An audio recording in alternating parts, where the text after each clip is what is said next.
So one way to understand this is their mindset of the people at the time.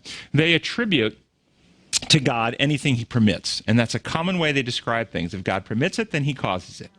It's not in a Western mind of causality where they take an active action to inflict it. It is a passive process. If the deity allows it, then it's his will for it to happen. Therefore, he's causal.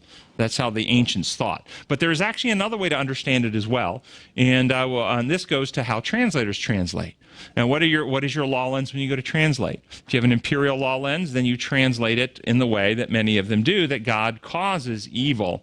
But I'm going to share with you, and this idea became orthodoxy since Constantine converted, and the Roman Church taught an imperial view of God, and that God makes up laws and punishes sinner for sin and so forth. This became orthodoxy, and behind the Reformation came, they might have argued certain points of doctrine. No Reformed church has called and said, wait, God's law doesn't work this way. They all still teach it.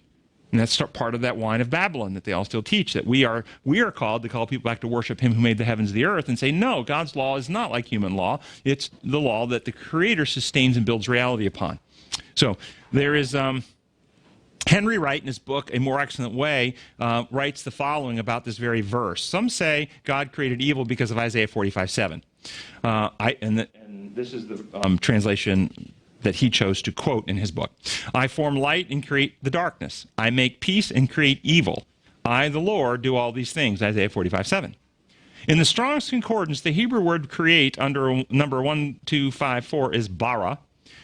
It is the same word used by God when he created, but there is a second meaning in the Hebrew. And the second meaning of the word is, quote, to break down, tear down, cut down like wood, unquote. So let's read the scriptures again with a strong second definition of the same word. I form the light and tear down and destroy the darkness. I make peace and tear down and cut down like wood everything that is evil. I am the author of the destructor. I am the author of the destruction of evil. Wow. Yeah, that's cool.